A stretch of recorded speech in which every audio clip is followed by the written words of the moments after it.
Om Sri Sai Ram, Om Sri Sai Nathaya Namaha, Om Sri Sai Parabrahmane Namaha. Today, in the series of Saisatcharita chapters that we've been talking about, we will discuss chapter 37. In this chapter, the storyline is the Chavadi Utsav. So this was beautifully described by Hemad Pant in this chapter. But before he goes into the details about that, there was also a glimpse of a sense of the Vedanta, the whole spiritual path, which was taught by Baba or any other scriptures, was described. Blessed is the course of Sai's life. Sai's ways and actions are wonderful and indescribable. Sometimes, he appeared as intoxicated with divine bliss, but some other times he was fully content with self-knowledge, and he appeared as aloof sometimes, not doing anything. Hemad Pant also says that may our desire to serve him be abundant, and let our devotion be exclusively at his feet. May we see God in all beings and ever love his name. Many people fight for the joys of the heaven. People might consider life on earth as miserable, or there is a fear of death. But as humans, we run after pleasures of this world and heaven also. Good deeds might grant us the heavenly pleasures, but they are also not going to last that long. Once the punya, the good deeds, run out, we have to leave that state also. So if those good deeds are exhausted, we are kicked out of there.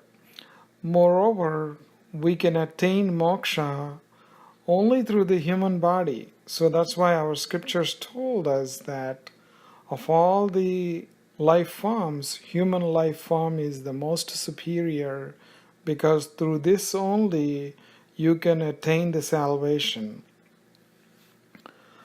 Of course, when Baba taught us the importance of the human life in the earlier chapters in Saisatcharita,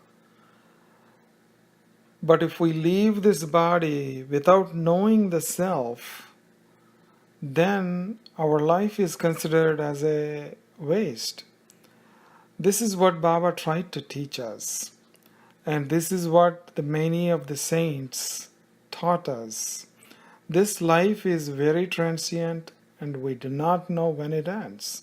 And we have to perform every action in the name of God. If we all remember, Baba used to say, Allah Malik, God is the master. So we always have to remind ourselves that unrighteous conduct, ignorance, anger, hatred, all these bad qualities are the chains which fetter us to the death. And then if we keep ourselves detached, then that detachment is nothing but heaven. What is the use of all these things for these devotees if we don't listen to Guru's stories, or we don't recite God's name or Guru's name, or we immerse ourselves to dance and sing, to worship God, and we have to completely surrender our body, mind, speech, and 5 pranas to the Guru. The questioning intellect should be merged in the Guru. Once we meet Guru, there should be no doubts. That's why Baba used to say, faith. It's called faith, complete devotion, complete patience, are those mantras that Baba taught us. Knowledge acquired about the union of the Brahman, that is the Paramatma, and Atma is the only true knowledge which can take away the agnana, that is ignorance. Once this ignorance is removed, there will be no duality. The greatest fear we all face is death. And to escape from this, we have to hold our Guru's feet tight. Of course, the intellect gives support to the desires. Intellect gives, like, a kind of makes us take a shortcut or makes us deviate from our path. Therefore, if we lose those desires or understand the desires, the meaning behind those desires, then this state, what we called as the Atma state, and this is the state of the non-decay, then these things we can understand much better and our lives will be changed. Ignorance, illusion, desire, and action are verily the main attributes of the death. On alleviation of all these, bondage comes to an end. Once these bonds are destroyed, the feeling that we are the body, mind, intellect, ego will be gone. Then the self is expressed, self manifests, the Atman manifests. Because we have been the self all along, but we decided to, or we are in some kind of illusion, thinking that we are the body, mind, like that. And this is the ultimate and highest state. Even if we go in a different path, like if instead of saying that self and Atman and all that, in Advaita principle, I mean, we are one with the God, we are going to serve God, are we going to go to Goloka, or we attain moksha, whatever our belief is, we are going to attain that highest state in your own path. Sainath is the Supreme Guru, and his words had unfailing potency, and what is needed is faith and little courage. Then glory is yours. Let us not bother about the devotees who are attached to money, progeny, wife, or even the material things. Even the great yogis who came for darshan, for Baba, to see Baba, got deeply attached to his lotus feet. He who chants Sai's name and has love for Sai in his heart is always assured of his well-being and repose. Sai himself protects him. Same is the case for him who hears only Sai and speaks of nothing but Sai, inhales only Sai's fragrance, and savors only Sai's name on his tongue. How wonderful was Sai's smiling visage, which granted the purest of the happiness. Blessed and fortunate is he who saw it and savored the nectar of his words. Sai is the treasure house of all virtues. He is the granter of liberation to his devotees. But we have to change our mindset and purify our internal state. Then only Baba can guide us to reach that ultimate goal of human life.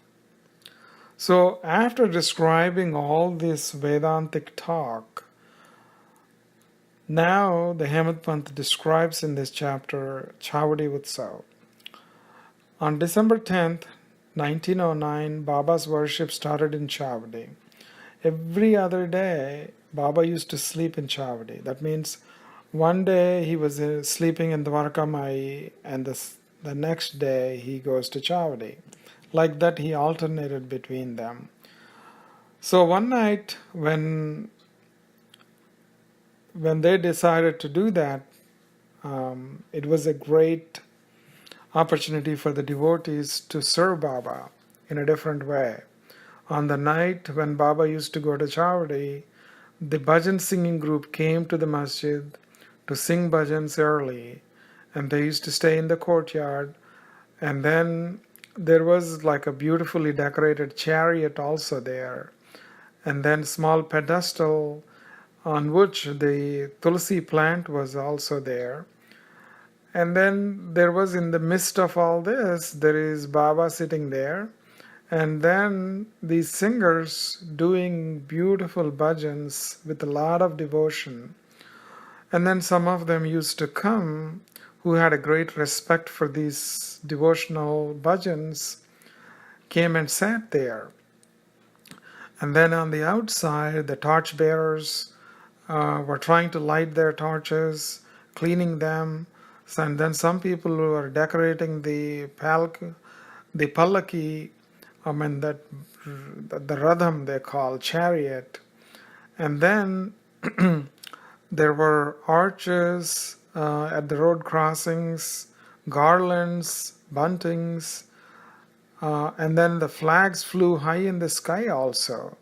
And then the children were dressed in new clothes and ornaments, many rows of earthen lamps and glimmering lights, all kinds of things were lighted up around the Dwarka Mai on the day that Baba goes to Chavadi. And then of all of them, there is a beautiful horse, Syamakarna, standing there in front of the Dwarka Mai there. In the meanwhile, when all this is happening, Tatya used to come and sit near Baba in all readiness to leave with Baba. So when he came means everything is almost ready. Then he gets Baba ready by putting his hand under his arm. Baba would be wearing his usual kafani and would place his satka under his arm. We can imagine this really. Close your eyes and then imagine all this, so that we are right there when Baba was in flesh, when he was going to Chavadi. He would carry the chillum and tobacco and throw a cloth on his shoulder. When Baba was thus ready, Tatya would drape a beautiful jerry embroidered cloak on his body and head, properly covering him. After this, Baba makes sure Duni is lighted well with his feet. He gently pushes some of the stuff there, and then making sure Duni is okay, he would extinguish the lamp that was burning there in Dwarka Mai with his right hand. Then he would leave for Chavadi. When Sai set off, he's ready to go. And then you can listen this mystical musical instruments playing all along, and then fireworks suddenly burst open, and people are excited. All the earthen lamps are illumined, the whole area. Some played the horns, some blew the large brass trumpets, some played the drums and cymbals, and others clapping to the music. Like that, everybody is doing their own thing. Everybody was excited with lots of devotion to Baba. All the people were very joyous. They would leave with banners and standards in the procession. There were salutations, and the horse capered. Thus, with the reverberations of the musical instruments, the procession left the Dwarka Mai. When the Baba came to the steps, the ushers made proclamations. On both sides of Baba stood persons holding whisks and fanning him. People folded their shawls and clothes and spread them on the way like carpet on which Baba was made to walk, supported by devotees' hands. as other waved whisks over him. Tatya held his left hand while Mahalsapati was holding the right side. And then in the meanwhile, Bapu Sahib Jog held an umbrella as a canopy over the Baba's head. And in this manner, the retinue proceeded to the Chavadi. In front was that copper-colored horse Samakarni. He was richly decorated, and caparisoned, and bells jingled on his feet. The staff-bearers walked ahead, proclaiming Sai's name. As he stood facing the Chavadi, a luster like the sun in the early morning or late evening sky shone like the heated, purified gold from Sai's countenance. Sai Maharaj stood full of delight, moving his right hand up and down, slowly and gently, waving to people, waving to his devotees. And then Kakar Sahib comes with a rose petals, and he was trying to shower Baba with these rose petals mixed with the red farinaceous powder on Sai's forehead with love and devotion. Sometimes Mahasapati used to dance in the procession it's like he was possessed like by some deity. But all were surprised to see that Baba's concentration was not in the least disturbed. He was in his own state. On Baba's right stood a Mahalsapati holding the hem of Baba's kafni, and very lightly. And to the left, Tatya Kotepatil was walking with a lantern in his hand. How enjoyable was the celebration, which was nothing but a glorious exposition of love and devotion. The Chavadi's ceiling was well decorated, a white awning from which chandeliers and lamps were suspended, whose light was reflected in the mirrors there. The whole place was brilliantly lit up. All the devotees who gathered there, they were coming with that procession behind Baba, behind these devotees also. And then they all make a stop at the Chavadi, enjoying all these decorations. Then Tatya goes inside the Chavadi, makes sure that Baba's asan is ready where he can sit. Then beautiful apparels were placed on his body. Then Arati was done at the top of their voices, and he was presented with the garlands and bouquets, and anointing his hands with sandalwood paste and perfume ornaments were placed on him after they drape him with expensive clothes. And then Baba usually doesn't like all this stuff. He wants to be very simple, right? So they play with this crown. They place it on his head, and then when he was about to throw it away, they take it off. So sometimes, it was a beautiful golden crown.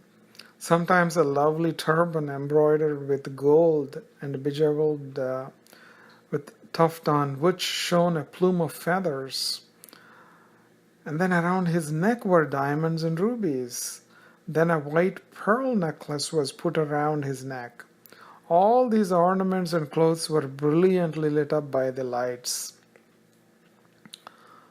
On Sai's forehead was drawn a vertical black line of fragrant musk, and a round black tilak was also put on the forehead. And then the purple velvet cloak, fully embroidered with zari, was placed on the shoulders of Baba, and if it was slipping away, and then it was immediately gathered together on both sides of Baba's shoulders. Similarly, the crown or the turban was held aloft over his head and placed gently so that Baba was not aware of it. Whatever it was the crown or the turban. As soon as it touched his head, Baba threw it away. Considering their love and affection, Baba used to keep this and sometimes kept quiet. How wonderful it all looked when the devotees had completed dressing and then bedecking Baba with different ornaments, garlands, and all kinds of things. And then Nana Sahib Nimonkar held the white umbrella which moved in circles on its supporting stick with its pendants and tassels. Babu Sahib washed the Guru's feet with great love. He offered the oblations of water with great devotion and offered puja with all the rites. Then he washes Baba's feet in a silver dish and apply fragrance to his hands. And then finally, in the end, he used to offer Baba betel leaves. Then Syama comes along and then crumbles the tobacco, puts it in chillum, and then gives it to Baba. Once it was lighted up, then Baba takes a couple of smokes. He smokes, and then he will give to people next to him. So it goes around and comes back. And in the end, after all this is done, Jog does the Pancharati, like that's the sage arati. After the arati, everyone prostrates to Baba and get his blessings, and then they leave the Chavadi. Then in the end, Tatya just make sure everything was okay. Then Tatya was about to leave. Then Baba says to Tatya every time, "Oh, go if you are going, but during the night inquire about me from time to time." Then Baba makes his bed, and then in the Saisatcharita it says that there's so many blankets that he has, and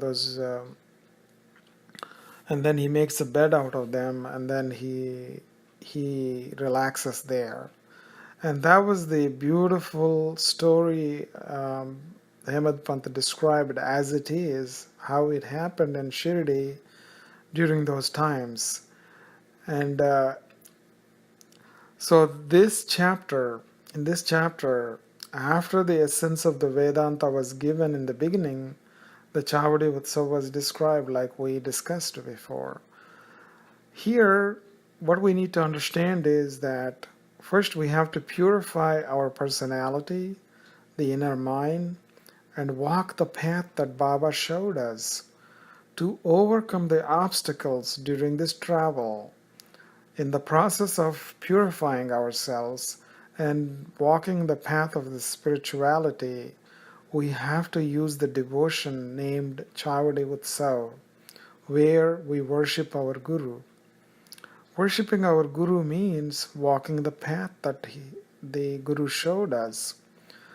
Baba told Tatya to think of him in the night, which means we have to think of Sai to come out of darkness, because that is like a tamoguna. Sometimes we all get into that tamas, that darkness that we go through. We have to get out of that.